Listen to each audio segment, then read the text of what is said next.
Nobody wanted the 180-pound Boerboel in Kennel 19. 3 families had taken him home and 3 families had brought him back, each one faster than the one before. The first lasted 11 days, the second lasted a single weekend, the third didn't make it through one night. He was too big, they said, too much, too still in a way that unsettled people who didn't understand what they were looking at.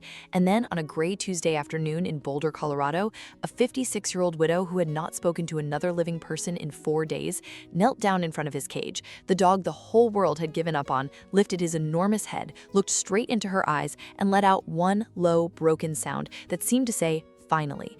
Her name was Eleanor Hayes. She lived alone in a small brick house off Table Mesa Drive, 14 months after the morning she woke up beside a husband who never woke up at all.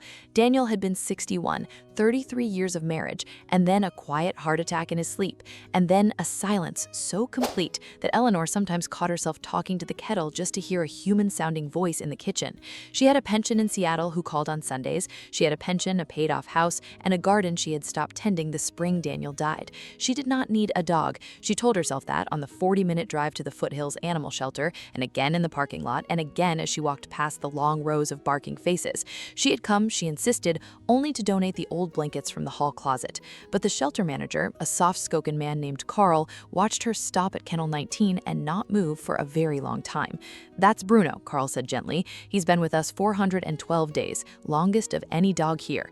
Eleanor asked the question everyone asked. "Why does nobody want him?" Carl exhaled. "Because he's 180 pounds, ma'am, and he looks like something out of a nightmare to people who've never met a Boerboel. He's never so much as growled at his soul. He just watches. He waits. People don't know what to do with a dog who takes loving you that seriously."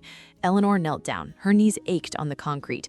Bruno did not jump, did not bark. He pressed his huge, wrinkled head against the bars, and she felt the warmth of him through the cold metal, and something in her chest that had been frozen for 14 months cracked very quietly down the middle. "I'll take him," she heard herself say.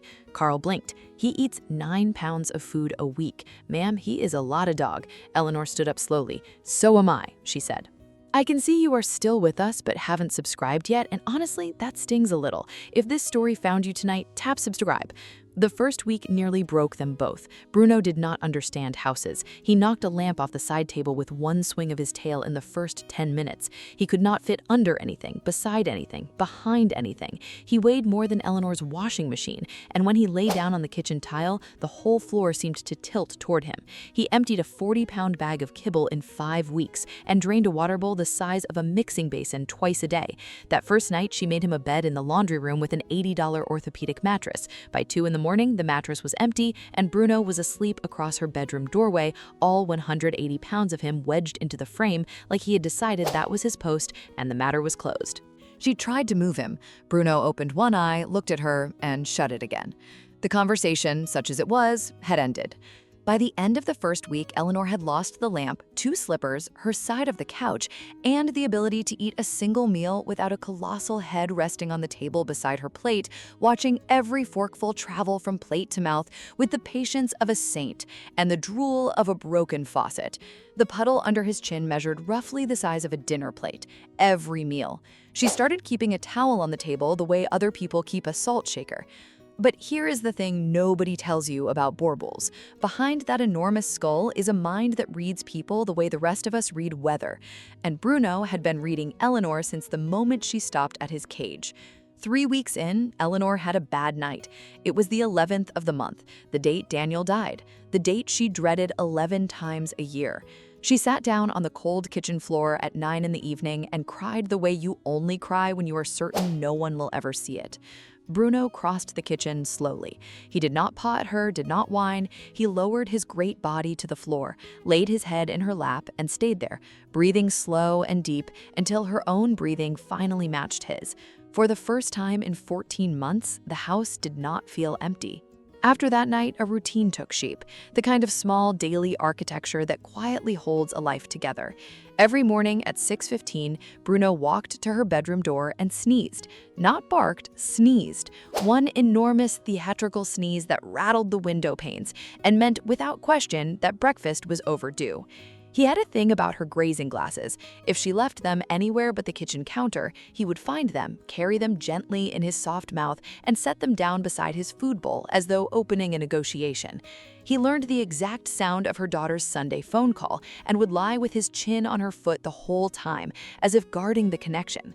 Her daughter noticed it first on a Sunday in October.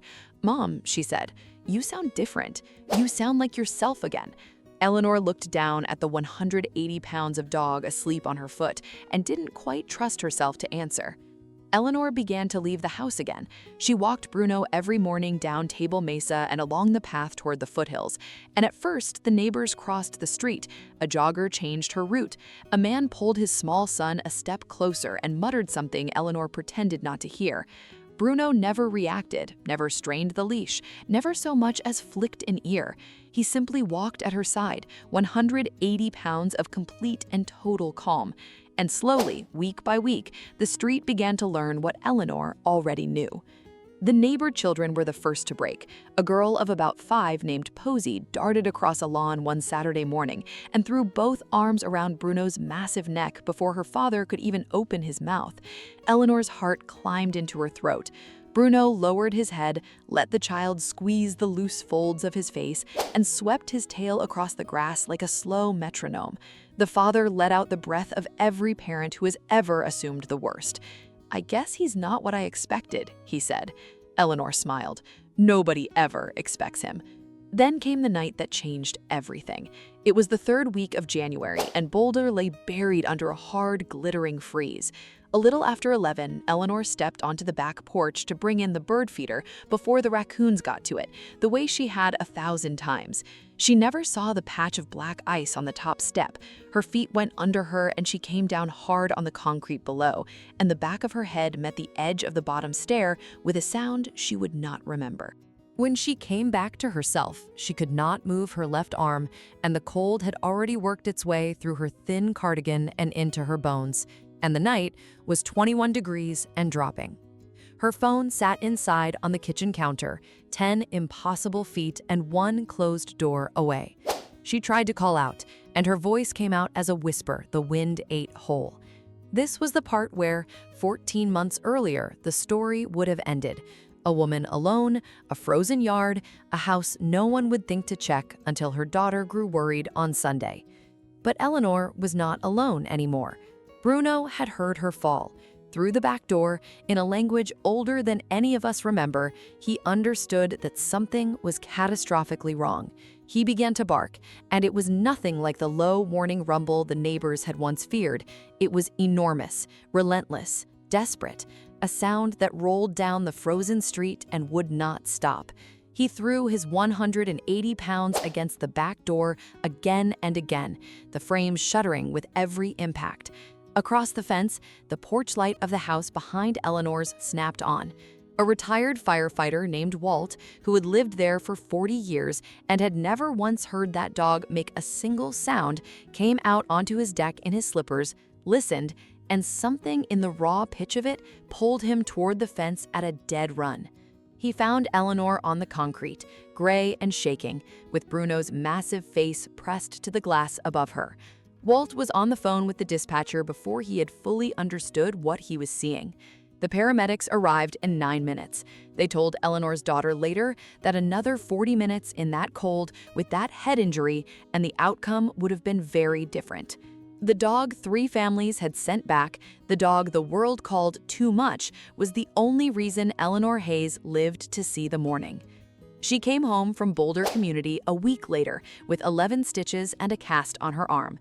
Bruno met her at the door and would not stop pressing his head against her chest, and Eleanor sat down on the floor of her own front hall and held the enormous, ridiculous, magnificent animal and wept, this time for an entirely different reason. Walt comes by every Sunday now, with bad coffee and a dog biscuit the size of his hand, and sits on Eleanor's porch with Bruno's head heavy on his knee. The jogger, who used to change her route, brings treats. The little girl named Posy waves from her bicycle every time she rides past. The street that once crossed away from Bruno now crosses toward him. Today, Bruno is 5 years old. He still sneezes at 6:15 every morning, he still steals her reading glasses, he still leaves a dinner plate puddle of drool beneath his chin at every meal, and Eleanor has simply accepted it as the price of no longer being alone. She tends her garden again. She talks, out loud, to a creature who listens with his whole heart.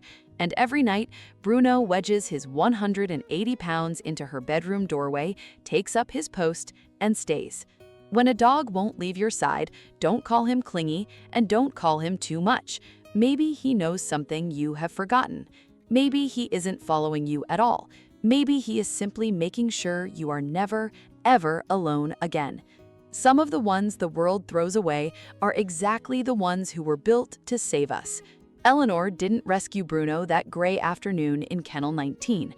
The truth is, they rescued each other. Do you think Bruno chose Eleanor that day? Or did Eleanor save her own life the moment she chose him? Tell me in the comments.